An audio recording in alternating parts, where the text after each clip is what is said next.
panier moyen, et ça c'est en France particulièrement, le panier moyen a augmenté. C'est-à-dire que les gens ont envie de se faire plaisir. Donc, et c'est pas parce que les prix sont plus chers, parce qu'à la rigueur on pourrait se dire ils dépensent plus parce que c'est plus cher. Mais c'est pas le cas. C'est pas le cas, parce que là l'ensemble de l'industrie fait tout ce qu'il peut justement pour redonner envie aux Français, si on parle que de ce marché, aux Français de se déplacer et de profiter. Chez nous, on voit une augmentation du panier moyen de l'ordre de 20% en plus par rapport à, alors je vais pas dire l'année dernière, mais par rapport à 2019.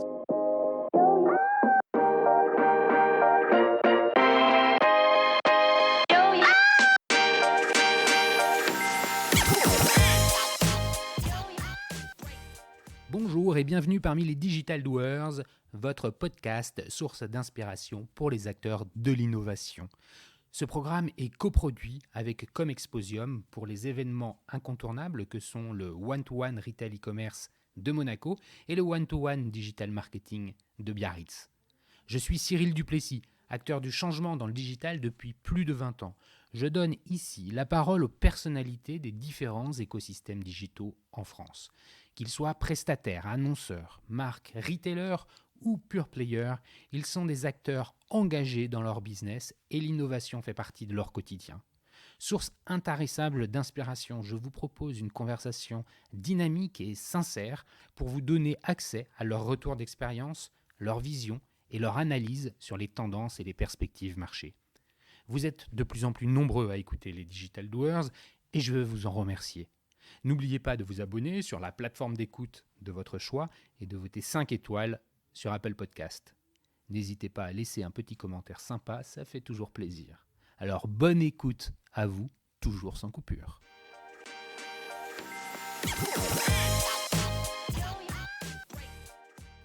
Nous partons en voyage et plutôt en France qu'ailleurs. Nous sommes au printemps 2021, le déconfinement numéro 3 se termine, les terrasses des restaurants sont à nouveau remplies. Il est donc plus que temps de repenser à nos prochaines destinations, détente, plaisir et famille.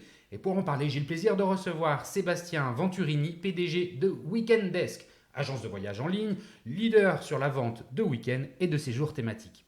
Weekend Desk est présent en France, au Benelux, en Italie et en Espagne et réalise un chiffre d'affaires de plus de 80 millions d'euros. Avec notre invité, nous allons bien sûr revenir sur l'année noire qui vient de s'écouler pour le secteur du travel afin de bien comprendre l'état du marché. Le consommateur de voyage et de vacances en 2021, qui est-il ? Quelles sont ses aspirations, ses attentes et ses besoins ? Comme d'habitude, nous poursuivrons notre conversation autour de la proposition de valeur de Weekend Desk et nous conclurons notre échange sur la stratégie de la relation client de l'entreprise. Comment utilise-t-elle les réseaux sociaux ? Quelle stratégie d'acquisition met-elle en place ? Et quel est le rôle du CRM dans tout ça ? Bref, que des questions habituelles. Mais avant de commencer, Sébastien, pourrais-tu te présenter en quelques mots ? Bonjour Cyril, merci de m'accueillir. Eh bien, j'ai 41 ans, je suis marié et je suis papa de 3 filles. Alors autant dire que quand on est papa de 3 filles et que tout commence à rouvrir, on va enfin pouvoir commencer à un peu profiter de la vie. Je pense que tout le monde en a bien besoin. Après ces séries de confinement, déconfinement, il était temps de retrouver une vie presque normale. Alors, pour me présenter peut-être un peu plus en détail, à la base, moi je m'orientais vers la kinésithérapie. Et en parallèle de la kinésithérapie, j'ai démarré l'entrepreneuriat et à l'issue de mes études de kinésithérapie, finalement, c'est l'entrepreneuriat qui a matché beaucoup plus avec mes aspirations personnelles. Et puis, bien évidemment, quand on commence dans l'entrepreneuriat, enfin, je dis bien évidemment, mais je pense que nombreux se retrouveront, quand on démarre dans l'entrepreneuriat, on vit un premier échec. Et du coup, d'un premier échec naît un premier learning. Le mien a été le time to market. Alors, c'est un échec en règle générale qui, quand on est jeune, il coûte cher, mais finalement, ça rapporte beaucoup parce qu'on en sort grandi. Et puis après, on apprend, on recommence. Et puis, à un moment, ça marche. L'entrepreneuriat, ça marche. Moi, j'ai toujours été dans le digital et dans l'e-commerce, que ce soit pour moi ou pour des activités de conseil. Après, sur une partie peut-être un peu plus académique, moi, j'ai eu un parcours brillant de bons, mauvais élèves en classe. Et à un moment, d'ailleurs, dans une vie, on réalise qu'il faut être réaliste sur le fait que progresser dans un monde sans diplôme, diplôme qui tend souvent à valider qui nous sommes au travers de nos études, plus qu'au travers d'ailleurs de ce qu'on a réalisé, eh bien, je me suis orienté vers l'EM de Strasbourg. Et donc, j'ai fait l'EM de Strasbourg en marketing international. Et ça a été le siège de belles rencontres. C'est d'ailleurs là qu'un des intervenants m'a alors proposé de faire ce que je faisais en tant qu'entrepreneur, à savoir conseiller les entreprises dans le marketing digital, de le faire, mais à destination de comptes plus gros. Et donc, j'ai travaillé dans le conseil, spécialisé dans le marketing digital. Puis après, je suis passé par des grands groupes comme Orange ou la Fnac, dans des rôles de conseil spécialisé, dans des directions marketing digital ou de retail, en passant par des directions générales, avant d'arriver sur la direction générale de Weekend Desk depuis près de 3 ans. Ouais, alors merci pour ce rapide passage sur ton parcours. On comprend bien qu'effectivement, il y a eu différentes, différentes initiations. Et merci d'expliquer que tu t'es trompé ou que tu as échoué. Effectivement, ça fait partie de l'apprentissage et c'est vraiment un message qui doit être retenu. Je voudrais quand même revenir un peu sur les quelques postes un peu emblématiques par lesquels tu es passé. Je pense entre autres, et peut-être que je me trompe, je les arbitre mal, mais à Orange ou alors à la Fnac, parce que ce sont des marques connues. C'était quoi tes missions et puis globalement, qu'est-ce que tu as retenu un peu plus concrètement de ces expériences? Alors, d'une part, tous les postes ont été emblématiques, quelle que soit la taille de l'entreprise dans laquelle on a pu s'exprimer. Je pense que la première chose, c'est d'abord l'activité de conseil. Donc, j'étais spécialisé dans l'activité de conseil en marketing digital et plus particulièrement en SEO. Ce qui m'a beaucoup plu dans cette expérience-là, c'est d'être comme un commando parachutiste. On t'envoie à un endroit et on te dit, débrouille-toi, quoi. Il y a tout à faire. Il y a tout à faire. Il faut aller convaincre, il faut aller expliquer, il y a de la pédagogie, il faut du résultat, accessoirement. Et c'est comme ça que j'ai démarré au sein de plusieurs sociétés, dont une particulièrement qui a été Orange. Ça a été, j'ai organisé le SEO très très tôt chez Orange, en vue de développer la performance du SEO. Donc, ce qu'on en retire dans cette activité de conseil, c'est le caractère que moi je trouvais très excitant d'être largué, au sens positif du terme, à un endroit et de se dire, vas-y, faut aller transformer, faut aller faire quelque chose. Et que ce soit dans une petite société ou dans une grande société, alors on observe deux choses. On observe d'abord dans les petites sociétés, c'est comme conduire un petit karting, quoi. Ça va vite, ça tourne vite. Et dans d'autres sociétés qui sont plus grosses, c'est plutôt un gros paquebot. Donc ça met du temps à tourner, mais quand ça tourne, qu'est-ce que c'est puissant, quoi. Donc l'activité de conseil, c'est ça. Ensuite, chez Orange, du coup, j'ai intégré Orange après mes diverses missions. Et là, j'ai été beaucoup plus sur le marketing digital et l'ensemble des canaux. Et là, on voit la puissance d'un grand groupe, la gestion de budget en dizaines de millions d'euros par an, la force de la communication. J'ai eu l'énorme chance de contribuer, comme plein d'autres, au lancement de Soch. Donc, c'était l'arrivée de Free comme opérateur téléphonique. Ça, c'était juste incroyable de vivre ça. C'était le bouleversement des télécoms. Donc là, on fait des war rooms, on se dit comment est-ce qu'ils vont arriver. Il faut deviner quelle sera l'offre du challenger. Donc là, c'est absolument passionnant. C'est mettre à profit la puissance du marketing et la puissance d'une grosse marque pour se réinventer. Et ça, c'était absolument passionnant. Après, sur la Fnac, alors entre-temps, j'ai pris la direction générale d'une société qui d'ailleurs m'avait mis le pied à l'étrier en tant que conseil. Et donc, j'ai pris la direction générale d'une société de conseil spécialisée dans le search marketing. Et là, c'était les premiers postes de direction générale et c'était très agréable parce qu'il fallait réinventer la boîte, parce que tu gères tout le PNL, parce qu'il faut aller faire toutes les lignes de coûts, toutes les lignes de gains et apporter plein de valeur aux clients, aller recruter les bonnes personnes, aller développer une culture d'entreprise ou aller contribuer à cette culture d'entreprise. Donc ça, c'est absolument passionnant comme expérience. Parce que là, on a vraiment de l'impact, plus que de manière opérationnelle. Donc là, c'était vraiment une expérience passionnante. Et donc ensuite, tu vas à la Fnac. À la Fnac, est-ce que c'est à la Fnac, quelque part, que tu découvres par un moyen ou un autre le retail, à proprement parler? Ouais, tout à fait. Alors, à la Fnac, moi, j'étais côté de la billetterie, donc tout ce qui était partie spectacle. Et là-bas, j'avais une très belle équipe qui gérait à la fois le produit, donc c'est le web, le marketing digital, les partenariats, la régie, le retail et les partenariats, et ça j'en parlerai peut-être un peu plus. Et après, j'avais toute la partie logistique, mais au sens impression des billets et le call center. Donc, le râteau était très très large, c'était une expérience très enrichissante. Et effectivement, ça a été le premier contact avec le monde du retail. Enfin, c'est pas le monde du retail en soi, c'était justement l'ambition de la cross-canalité. Et l'ambition de la cross-canalité au sein de la Fnac, ça veut vraiment dire quelque chose. Parce que il y a une vraie considération du client, il y a une vraie considération du client et de son parcours entre le online et le offline. Et là, voir la puissance du réseau physique Fnac, et d'ailleurs, c'était pas que Fnac, parce que France Billet, donc qui est la filiale billetterie de la Fnac, c'est Carrefour, c'était Carrefour, Géant, Intermarché, c'était très gros en fait. Donc l'impact du cross-canal et du parcours cross-canal a été passionnant à étudier. Ouais. Bon, tu as fini par en partir, la preuve, t'es arrivé chez Weekend Desk. Tu retiens, c'est quoi les tips, tu repars avec quel bagage, en quelques mots, de cette expérience à la Fnac?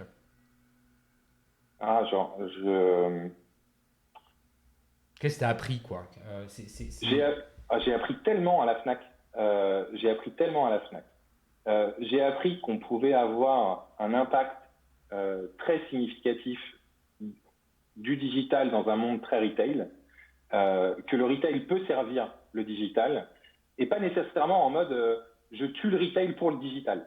C'est une vraie synergie profitable pour les consommateurs en premier et pour l'entreprise après. Après, la Fnac, j'en retiens, et ça c'est un aspect plus personnel, j'y étais au moment des attentats du Bataclan, donc j'en retiens une charge émotionnelle assez forte, une gestion de crise, on va parler du Covid, mais la gestion de crise de ça a été absolument importante. Ouais, le Bataclan, parce que le lien avec le Bataclan, c'est la billetterie, hein, c'est ça? Pardon ? C'est le lien avec le Bataclan, c'est la billetterie. Exactement. C'est-à-dire que on était on était le plus gros vendeur de billets en France, et on avait vendu évidemment des billets pour le Bataclan, et du coup derrière s'est suivi une crise, une gestion de douleur difficile à gérer, mais aussi une crise dans l'univers du spectacle qui a été très compliqué à gérer parce qu'il y avait une méfiance évidente du public au sein de tous les lieux de spectacle. Donc ça apprend beaucoup de choses, ça apprend l'humilité, ça apprend la fragilité, ça apprend le fait que gérer une crise, ça apprend à gérer une crise. Et ça, peut-être que tu t'en seras servi un peu plus tard chez Weekend Desk. Enfin, peut-être qu'il y avait des réminiscences de ce que tu as pu apprendre. Justement, tu arrives chez Weekend Desk en 2017.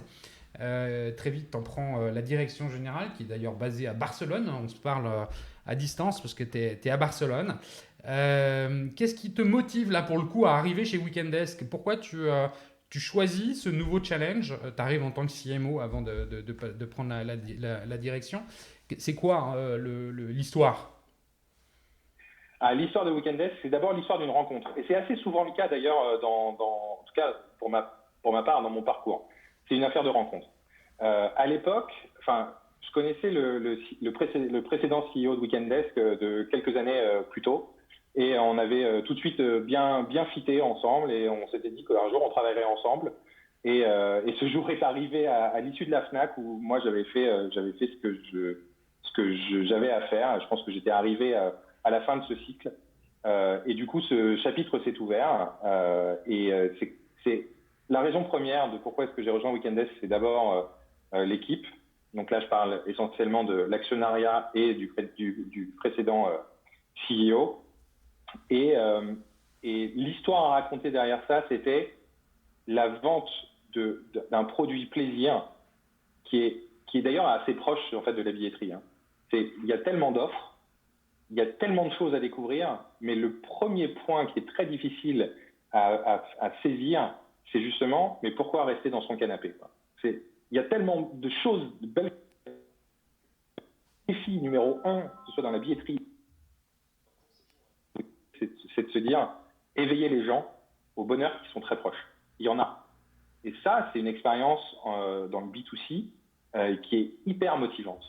C'est vendre du bonheur et vendre des opportunités de bien vivre et de se faire plaisir. Ok, donc tu rentres, ta lettre de mission, c'est laquelle? Alors, ma lettre de mission, c'était en tant que CMO. Donc, ma lettre de mission, c'était l'optimisation de la chaîne de valeur entre le marketing et les ventes, qui est un boulot classique, un meilleur market fit, une meilleure gestion et apporter le savoir-faire qu'on peut avoir sur différents canaux.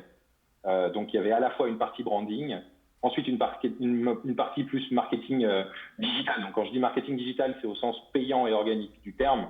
Donc, c'est tout ce qui est paid search, etc. Et ce qui est organique, c'est développement de la notoriété ou développement du SEO. Ça, c'était ma lettre de mission. Première. Ensuite, quand j'ai pris la direction générale, là-dessus, le constat s'est fait de manière assez simple. J'ai pris contact avec mon actionnaire principal, qui est Pierre-Édouard Sterrin, et on s'est vu quelque temps et on a discuté sur où est-ce qu'on ambitionne d'emmener Weekend Desk. Donc Pierre-Édouard Sterrin, pour ceux qui ne connaissent pas, c'est aussi le patron donc, qui a monté Smartbox. Exactement. Et donc, en fait, on a discuté ensemble pour se dire où est-ce qu'on peut emmener Weekend Desk. Et donc, le potentiel sur l'univers du court séjour, et on pourra en parler peut-être tout à l'heure sur la partie marché. C'est quoi le marché, en fait? C'est pas juste du tourisme, c'est quelque chose de encore plus précis. Mais où est-ce qu'on peut emmener Weekend Desk? Et on a tiré le chemin. En se disant, ouais, c'est très motivant d'aller travailler ensemble sur avoir un impact sur l'univers de l'inspiration, du court séjour et de l'expérience dans un marché local. C'était ça qui était très, très intéressant. Bon, on va revenir effectivement en détail sur tout ça. Merci beaucoup Sébastien pour cette présentation assez exhaustive et puis sur le partage de tes expériences.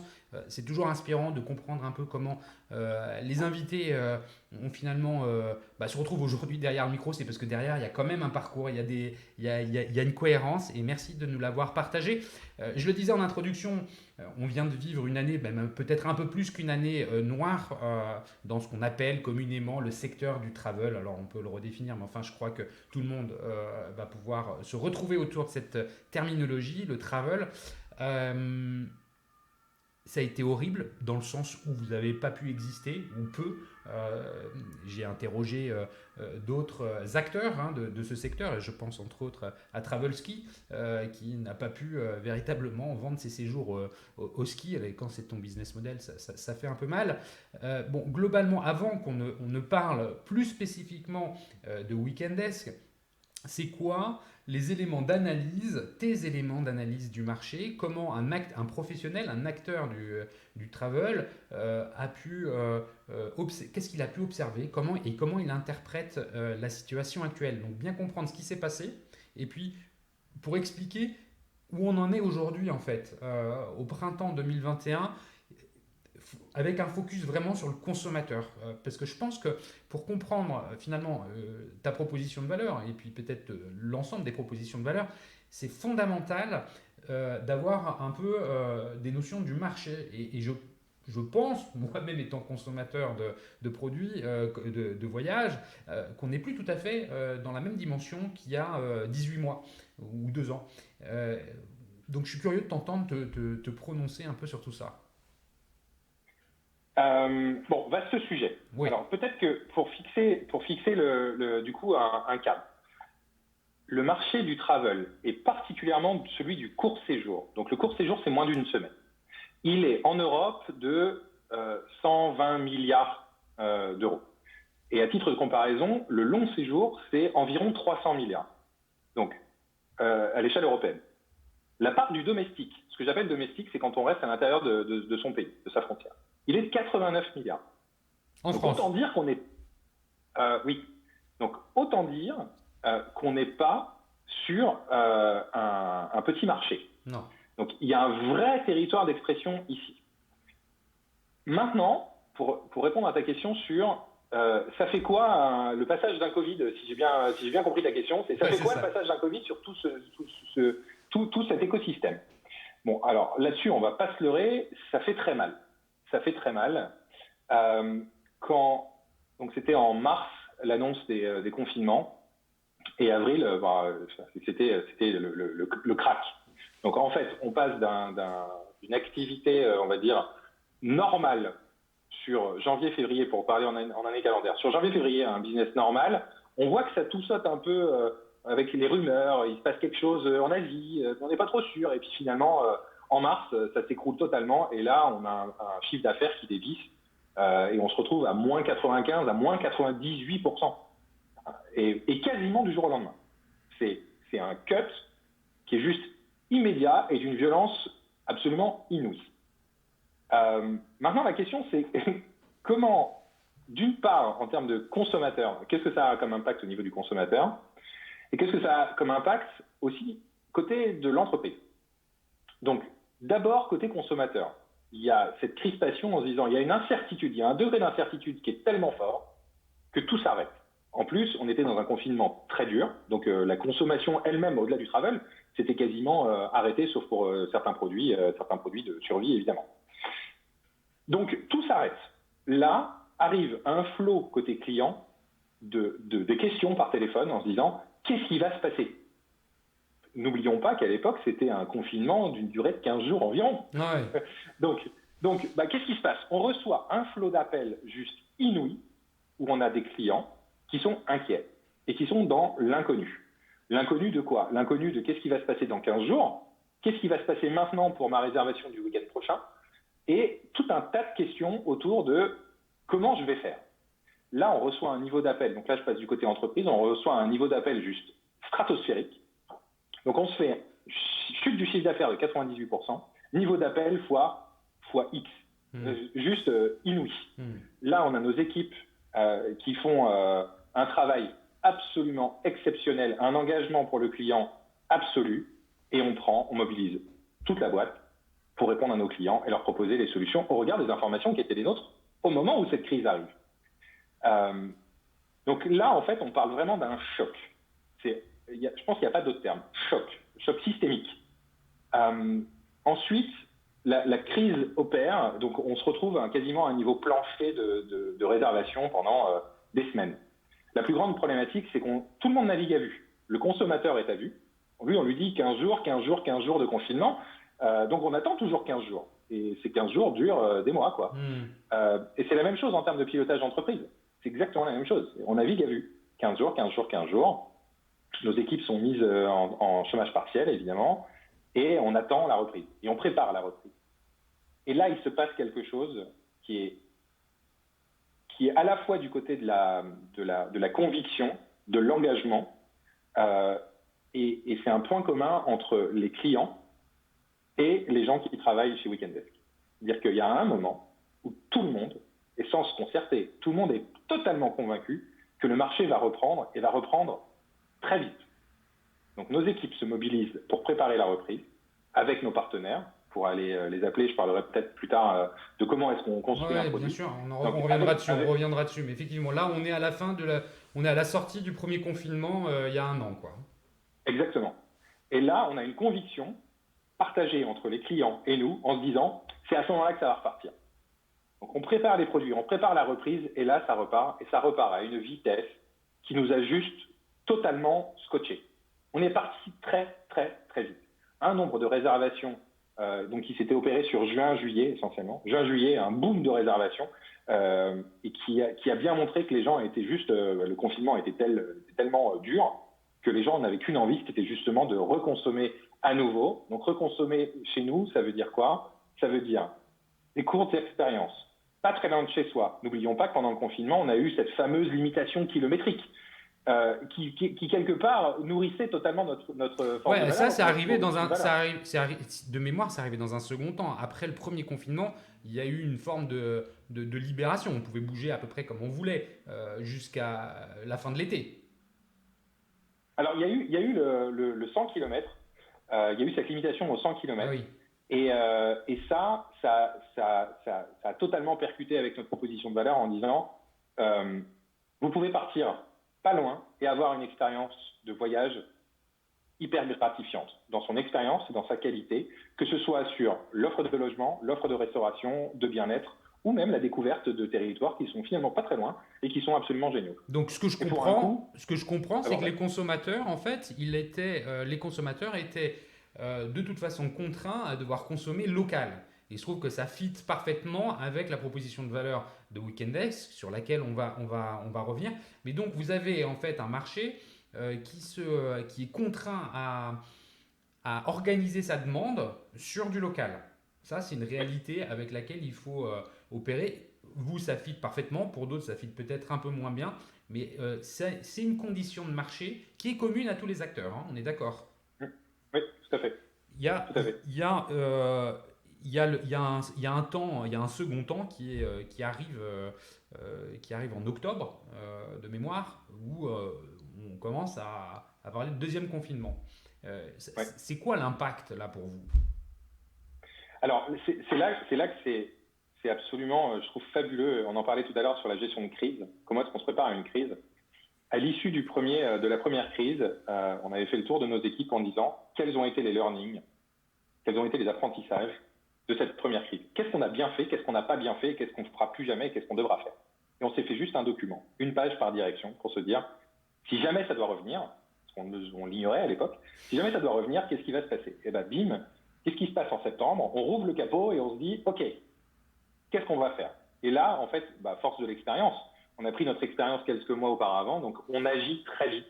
Et alors attends, avant que tu nous dises comment tu agis, parce que tu me dis il y a eu des learnings, t'as en tête c'est quoi ce que vous avez bien fait, ce que vous avez mal fait en 2 ou 3 mots, juste sans dévoiler des secrets de fabrique. Globalement, c'est quoi ces learnings?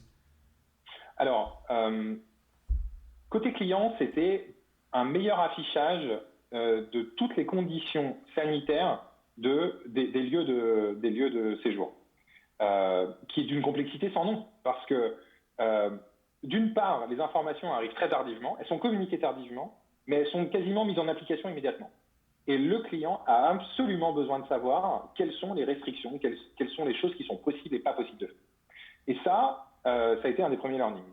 Le second learning, c'était d'adapter impérativement nos communications. On l'a fait assez vite sur la première vague, mais de mieux adapter nos communications à destination de nos clients afin de leur dire clairement ce qui va se passer. Et ça, c'est vraiment important que de leur tenir la main pour leur dire voilà ce qui va se passer dans les prochaines semaines, que vous ayez un séjour ou vous n'en ayez pas. Et ensuite, ça a été sur le pilotage même de l'entreprise en se disant on a été bon là-dessus, on a été assez efficace sur ce projet-là, ne nous embarrassons pas avec des sujets de l'ordre de tel ou tel département, mais focalisons-nous là-dessus. Par exemple, le caractère de la vague d'appels, on s'est mobilisé très vite et encore plus fort pour répondre aux questions des clients, anticiper. On a mis en place des FAQ. En parallèle, on a affiché des pop-ins directement sur le site internet pour éviter de générer de l'appel. Parce que générer de l'appel pour le client, déjà, quand il est forcé d'appeler, c'est pas une bonne chose. Quand il est forcé d'attendre parce qu'il y a trop d'appels, c'est pas une bonne chose. Et pour les agents, les conseillers qui sont à l'autre bout du téléphone, ils vivent une pression très très forte et ils ont à cœur leur job et leur engagement. Et donc, ils veulent répondre au maximum de personnes. Donc ça, il a fallu absolument créer des parcours bien sûr, plus rapides.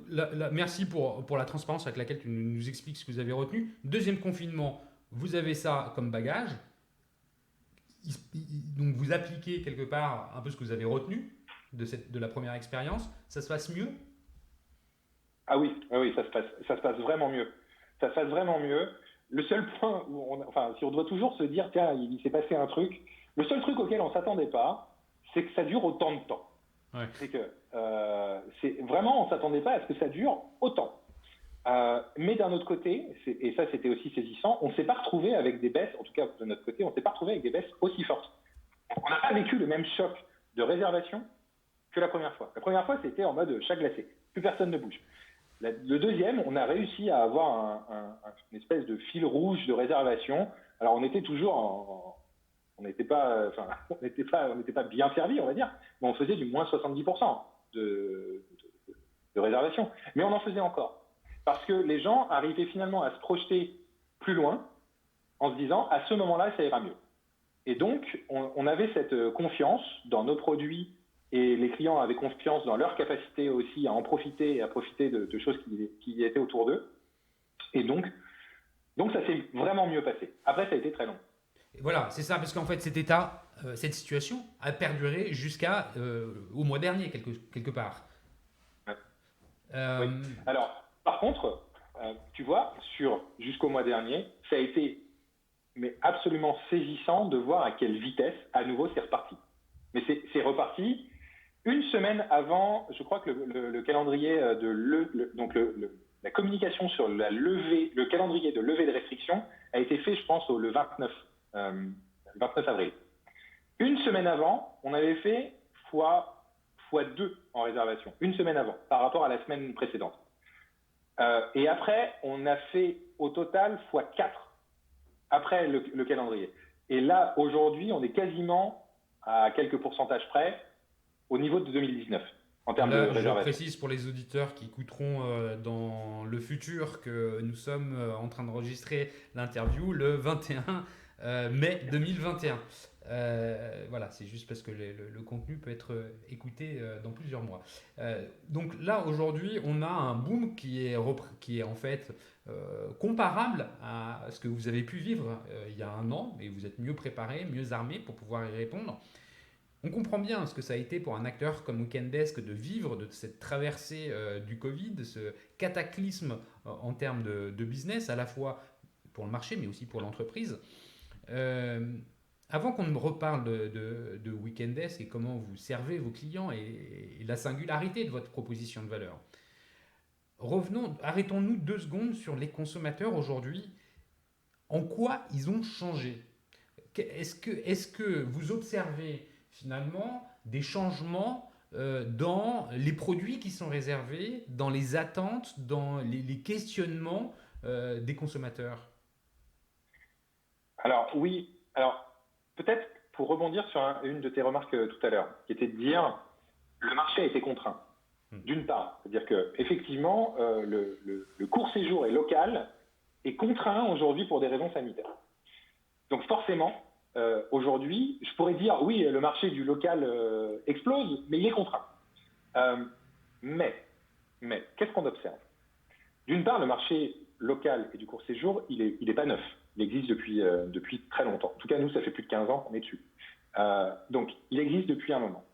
Quel comportement est-ce qu'on a vu entre les différentes vagues, on va dire, jusqu'à aujourd'hui ?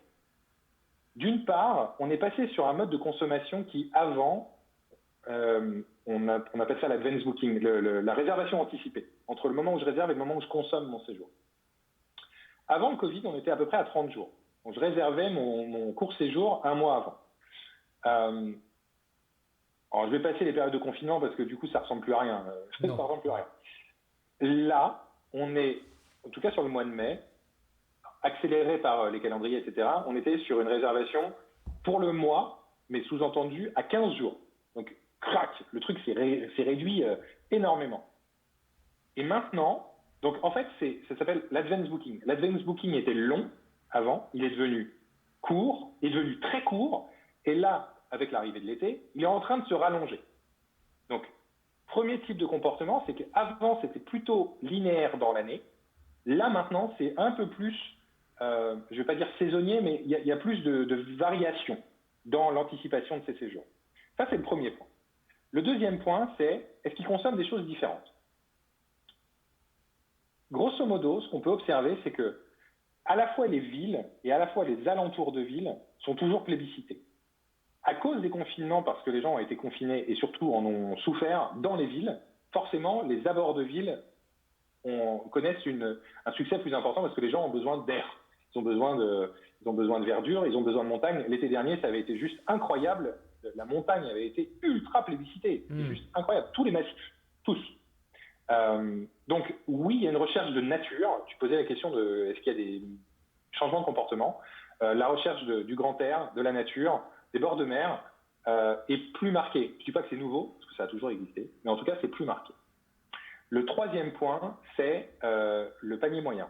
Le panier moyen, et ça c'est en France particulièrement, le panier moyen a augmenté. C'est-à-dire que les gens ont envie de se faire plaisir. Donc, et c'est pas parce que les prix sont plus chers, parce qu'à la rigueur, on pourrait se dire ils dépensent plus parce que c'est plus cher. Mais c'est pas le cas. C'est pas le cas, parce que là, l'ensemble de l'industrie fait tout ce qu'il peut justement pour redonner envie aux Français, si on parle que de ce marché, aux Français de se déplacer et de profiter. Chez nous, on voit une augmentation du panier moyen de l'ordre de 20%. En plus, par rapport à, alors je ne vais pas dire l'année dernière, mais par rapport à 2019. Ça veut dire qu'ils consomment, par exemple, des logements de meilleure qualité ou alors et où qu'ils rajoutent des services, des expériences supplémentaires pendant leur séjour.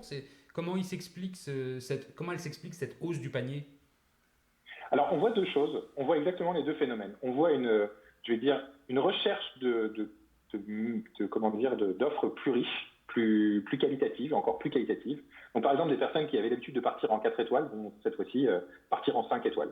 Ça, c'est un premier cas. Donc, c'est la premiumisation des offres qu'ils peuvent retrouver chez nous.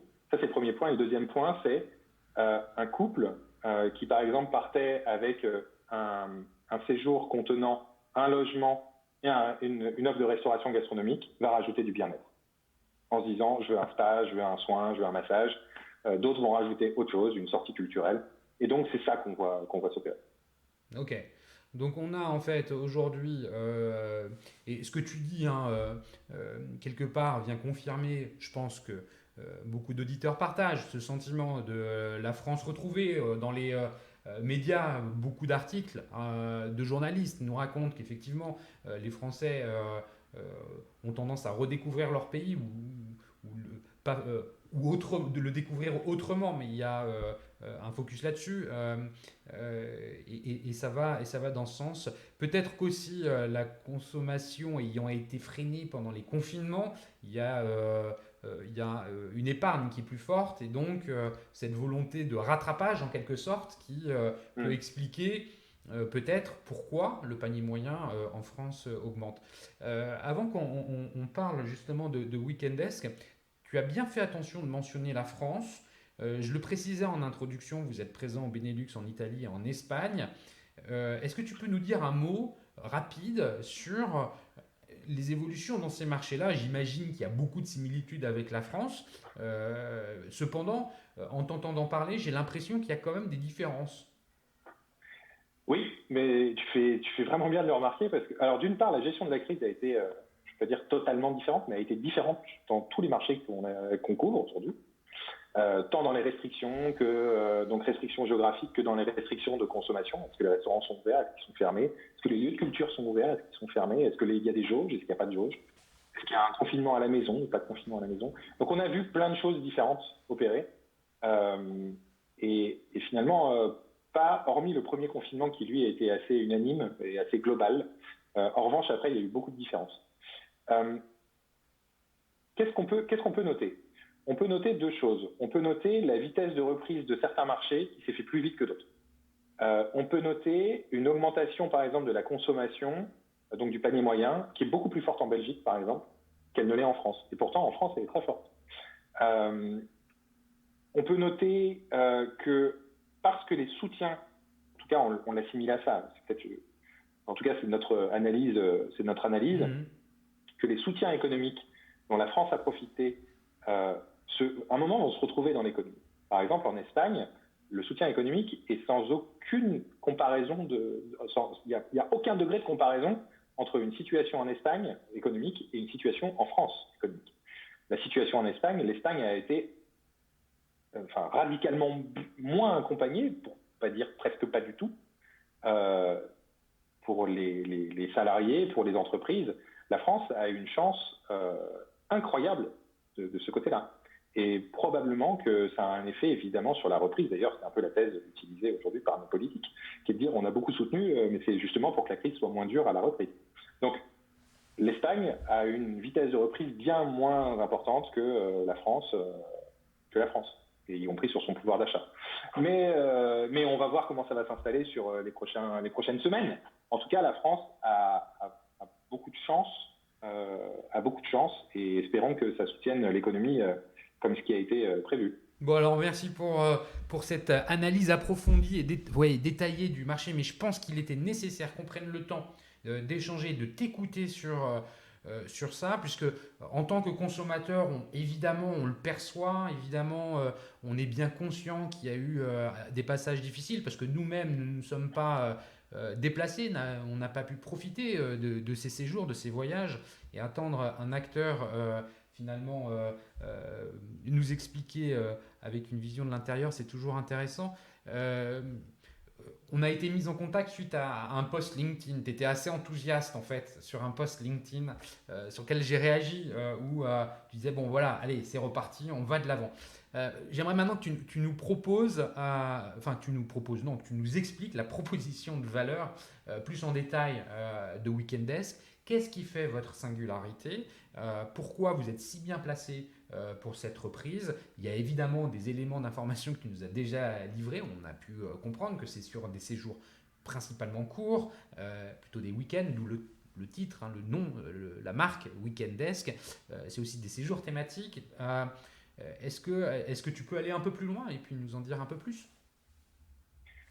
Oui, alors d'une part, le local est ce qui nous anime tous.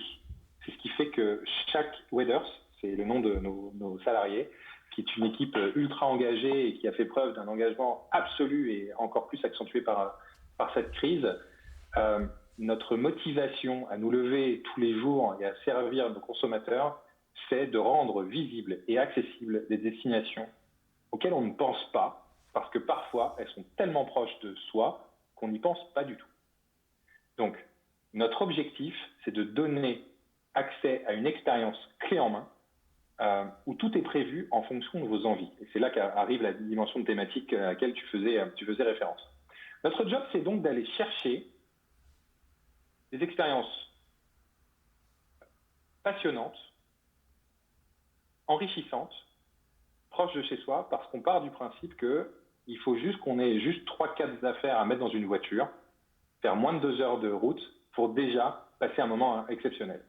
C'est ça qu'on n'associe jamais de transport à notre offre, parce que faire un city trip en prenant l'avion, oublions le Covid l'espace d'un instant, rêvons aussi à d'autres choses. Prendre ses affaires, aller à l'aéroport, faire 2 heures d'avion, passer un week-end à un endroit et revenir, c'est hyper enrichissant, mais c'est pas si accessible que ça en vrai. C'est fatigant, la logistique est complexe, et nous, c'est pas notre parti pris. La réalité, c'est que tout le monde, en vrai, sait chercher un hôtel. Tout le monde sait le trouver accessoirement, mais tout le monde sait chercher un hôtel. Tout le monde sait trouver une activité. Tout le monde sait trouver un restaurant. Tout le monde sait trouver une visite. Tout le monde sait trouver un soin. Mais en vrai, ça prend combien de temps de trouver tout ça? En imaginant qu'on ait trouvé le lieu. Donc, sincèrement, réussir à faire tout ça en moins de 3 heures, ça devient le parcours du combattant. Et en règle générale, ça se termine comment? Ça se termine par, si on regardait Arsène Lupin sur Netflix, quoi. Bon, j'ai rien contre Arsène Lupin sur Netflix, mais il y a quand même tellement mieux à faire que de rester sur son canapé. Donc notre job, c'est de raccourcir et de simplifier le parcours pour permettre à chacun de profiter de ce qu'il a autour de soi. Donc ça veut dire qu'il y a une expérience, en fait vous vendez des expériences incluant des nuitées clés en main. Et donc quelque part ça veut dire que tu peux nous donner des exemples en fait de type de séjour. Voilà, moi j'habite à Paris, je suis à Paris, toi tu es à Barcelone, bon, moi je suis à Paris. Il y a l'Île-de-France autour de moi, ça veut dire que tu vas pouvoir me proposer quelque chose en Île-de-France qui serait pas aller visiter ce que j'ai déjà visité, qui serait quelque chose d'autre. Ça serait quoi par exemple? Eh bien par exemple, pour parler de l'Île-de-France, tu vas sur le site weekenddesk.fr. Tu as un moteur de recherche qui te dit trouve-moi quelque chose à telle date, donc le week-end prochain par exemple, à moins de 2 heures. Et on est 2. T'appuies et là tu as ta liste de réponses. Ce qu'on va te proposer, après tu pourras filtrer, etc., mais on va te proposer plusieurs choses. On va te proposer des séjours incluant un logement et une activité. Quel que soit le type d'activité, après tu pourras sélectionner. En règle générale, ce qu'on propose nous à nos clients, c'est un logement, une offre de restauration et ou de bien-être. Par exemple, pour quelqu'un qui est à Paris, on pourrait tout à fait lui proposer d'aller à Chantilly, qui n'est pas très loin. Hein, non, vraiment pas. Mais c'est vraiment pas loin. Pour ceux qui ne connaissent pas Chantilly, allez faire un séjour à Chantilly. Il y a des choses exceptionnelles. On est au vert, la ville est superbe, il y a une offre d'hôtellerie qui est magnifique, et là, on pourra tout à fait arriver en mode, j'ai juste un petit sac dans ma voiture, j'arrive dans un très bel hôtel, j'ai mon restaurant qui est prêt, qui est réservé pour 2, j'ai mon soin au spa qui est réservé pour 2, j'ai ma petite visite qui va bien juste après. Et là, je peux vous assurer que le week-end, qui va être hyper rafraîchissant. est bien, bien mieux. C'est une vraie bouffée d'air pour des Parisiens ou d'autres s'ils habitent ailleurs, hein, à se dire j'ai vraiment profité de mon week-end. En tout cas, ça fait des choses à raconter à la machine à café le lundi. Est-ce qu'il y a, tu parlais des filtres, et alors là je reviens sur vraiment des aspects très concrets, puisque finalement j'aime bien les choses très concrètes. Euh, Est-ce que je peux filtrer par exemple, je sais pas, moi je vais faire du sport. Tu vois, il y a détente, il y a sport, il y a culture, c'est des mots hein, clés qui sont sortis quand on t'entend parler. Tu fais un peu cette recherche, par exemple, je voudrais faire du sport à moins de 2 heures de Paris sur un week-end, c'est comme ça que ça fonctionne? Alors, oui, c'est comme ça que ça fonctionne. Si je reprends l'exemple de Chantilly, en l'occurrence, il y a un parcours de golf, parce que je pense à ça, il y a un parcours de golf à Chantilly, où tu peux te dire, j'ai envie d'un week-end thématique avec restauration, spa et l'accès à un parcours de golf, et bah, allons-y. C'est complètement possible. Après, les catégories sur lesquelles on est les plus forts sont pas nécessairement le sport, je préfère le dire directement, c'est essentiellement autour de la gastronomie et du bien-être. Et des visites, là, je suis un peu déformé par le contexte, puisque les visites ont été un peu à l'arrêt complet pendant quelques temps, mais elles reprennent, donc il y a plein de visites culturelles à faire un peu partout sur le territoire et qui sont absolument magiques. Et bien évidemment, les grands zoos, les grands parcs, etc. Mais il y a aussi des belles visites à faire qui sont vraiment intéressantes. Ça veut dire qu'il y a quand même en fait un package que tu vas pouvoir optionner, c'est-à-dire j'ai ce package hôtellerie, enfin voilà, nuitée et restauration. Tu le disais tout à l'heure, je veux rajouter une option spa, paf, je la rajoute. Je veux rajouter une option parcours de golf, je la rajoute. C'est comme ça qu'il faut le comprendre? Alors, non, c'est que nous, on pré-package. D'accord, On pré-package. Ce qu'on veut, c'est simplifier au maximum. d'accord. Si je te prends un parallèle, c'est alors, je sais pas s'il est très adroit ce parallèle, mais j'y vais quand même. Vas-y. Euh, Tu vois, quasiment dans toutes les pizzerias, tu as la possibilité de faire ta propre pizza. Tu peux choisir de mettre ta pâte, ton jambon, etc. Combien de personnes vont finalement utiliser leur pizza customisée et pas retomber sur une calzone ou sur autre chose? On se rend compte que finalement, quand on pré-package, on simplifie énormément la Oui, ça proposition de répond, valeur et ça on répond, simplifie. ouais, ça répond aux besoins le plus important. Euh, Ouais, et notre proposition de valeur, c'est de simplifier et de rendre accessible. Si on rajoute plein d'options, ça devient à nouveau un parcours du combattant. Et on veut que ce soit simple. On va rester sur Weekend Desk 2 secondes. Je voudrais savoir comment vous faites pour sourcer. En fait, comment vous êtes organisé? Parce que packager l'offre, c'est bien. En fait, vous êtes entre l'offre et la demande quelque part. L'offre, c'est l'hôtel, c'est le spa, c'est le restaurant. Et puis la demande, ce sont les consommateurs. Et vous packagez en fait cette offre pour le consommateur. Et je crois que la proposition de valeur, elle est très claire. Et il y a l'autre côté en fait, le sourcing des offres. On ne peut pas l'ignorer. J'imagine que de votre côté, c'est quand même un engagement. Enfin, je vois, c'est fort. Enfin, je veux dire, la proposition de valeur, elle repose aussi là-dessus. Comment vous vous y prenez? Alors, on s'y prend de deux manières. La première, elle est d'abord technologique et la seconde, elle est humaine. Technologique, c'est que on est aujourd'hui interfacé directement avec les stocks de nos partenaires. Et ça, c'est très important. C'est-à-dire qu'on travaille en contrat direct avec plus de 6000 partenaires. Et c'est très important de dire qu'on travaille en contrat direct. C'est-à-dire qu'on ne vend pas des invendus, on ne vend pas quand il y a personne dans les logements. À la Saint-Valentin, qui est un grand moment de vente, on a de la disponibilité. On n'est pas en train de vendre des invendus. Donc, d'abord technologique. Donc, ça s'appelle être branché à plein de channel managers. Les channel managers, c'est ce qui permet aux hôteliers de distribuer leur offre. Donc, on est directement dans leur disponibilité. Ça, c'est l'aspect technologique. Ensuite, il y a l'aspect savoir-faire des équipes. Nos équipes commerciales, chez nous, entretiennent les relations avec tous les partenaires. Tous. Des relations humaines, réelles, pas, T'as une équipe de combien de pas PI. personnes? Alors, on est sur une équipe de environ 40 personnes. Ah oui. 40 personnes qui sont organisées par territoire, donc d'abord par pays, ensuite par territoire, par région et ensuite par sous-région. Et donc, ce sont ces équipes-là qui sont en contact direct avec tous ces partenaires qui négocient la tarification, qui packagent, qui identifient les activités à faire aux alentours et qui package. Et c'est comme ça qu'on construit l'offre. Ok, c'est très clair. Alors justement, moi je voudrais reboucler on a parlé du consommateur, on a parlé de votre proposition de valeur, de l'offre, du sourcing.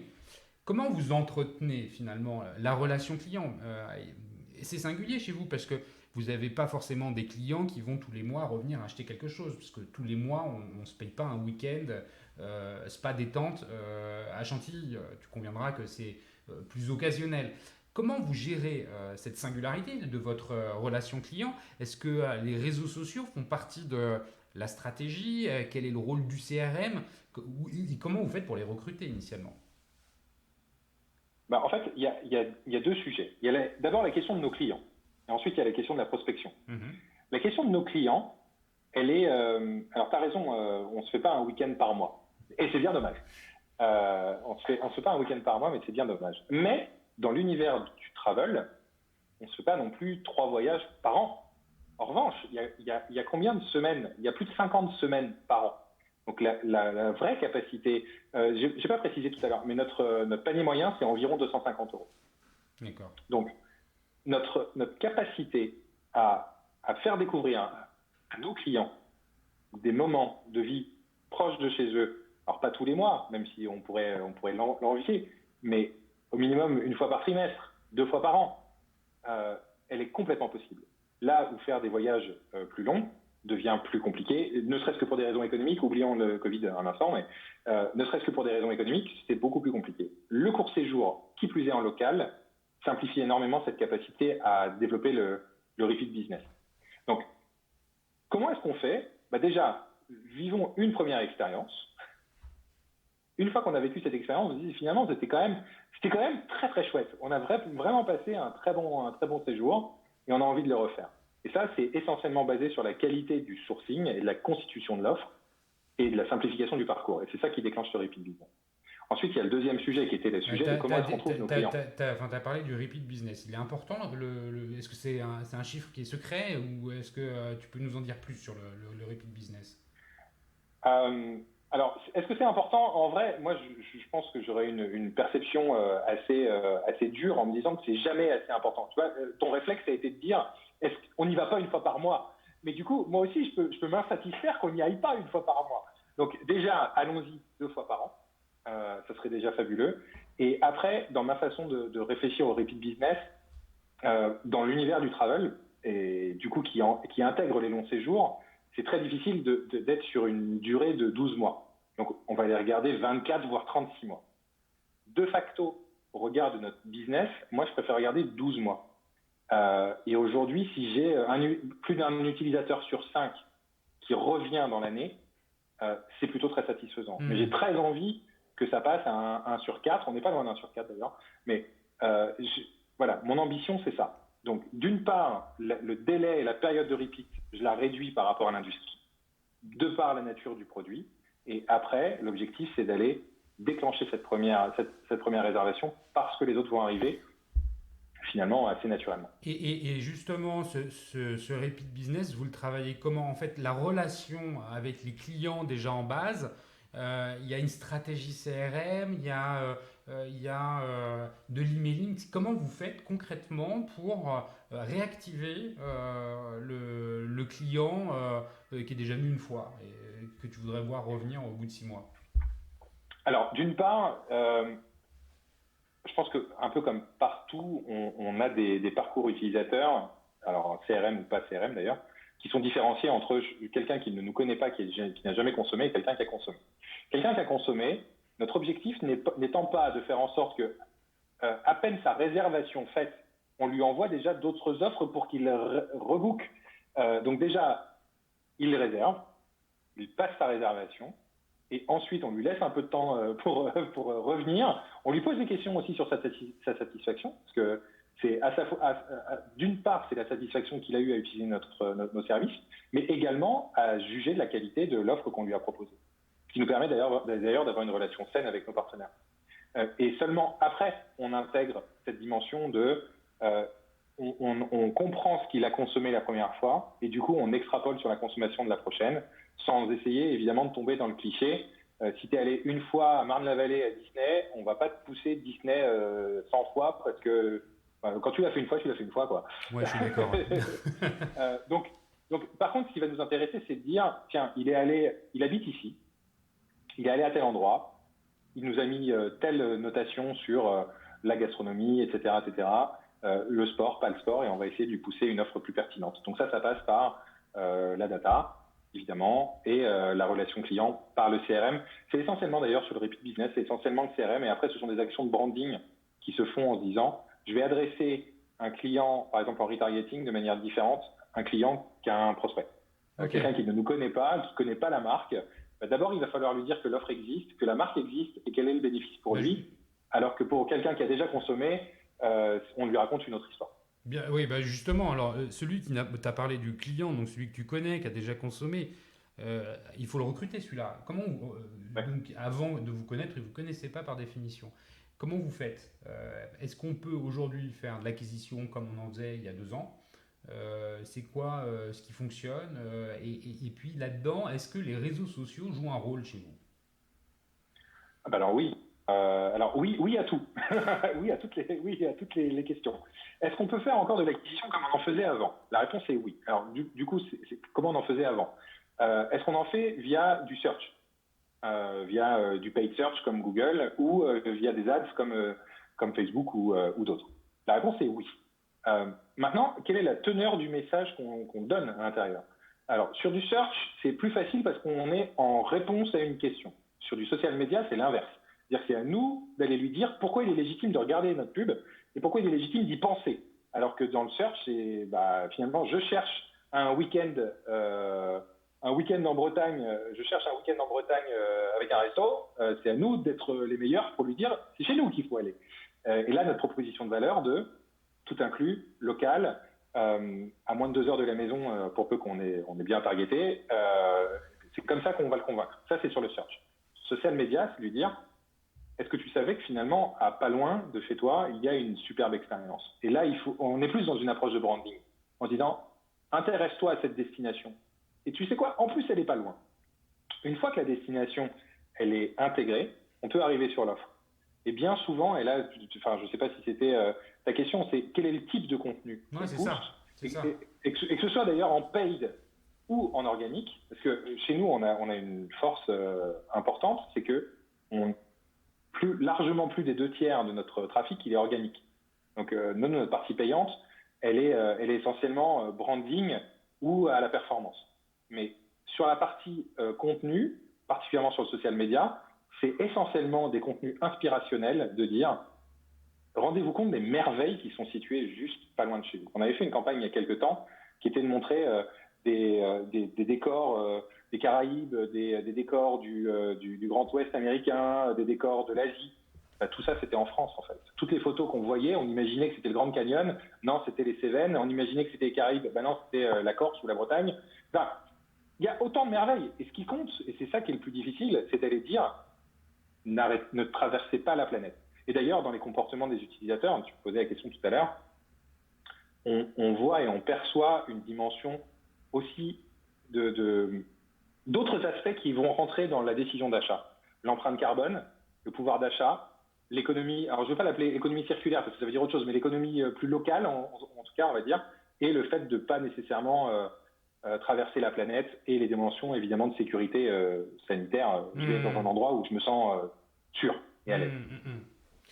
Bah écoute, Sébastien, franchement, merci pour tous ces éléments d'explication. Je pense qu'on a vraiment bien cerné à la fois le marché, la situation actuelle en sortie de crise, et on va espérer qu'elle elle va être stable, cette sortie de crise, et que le pire est bien derrière nous. Merci pour ces éléments-là. Merci de nous avoir expliqué la proposition de valeur de Weekend Desk.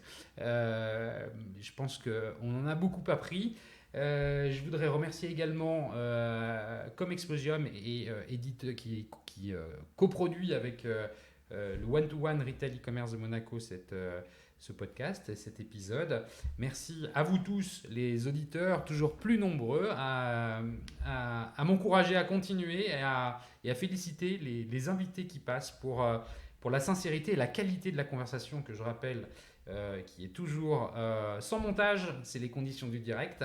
Je vous invite à suivre l'actualité Retail e-commerce sur la revue de presse hebdo, mais qui est mise à jour tous les jours sur le site lesdigitaldoers.com. Sébastien, merci encore. Et puis je te dis à très bientôt. Merci à toi et à très bientôt. Bye bye.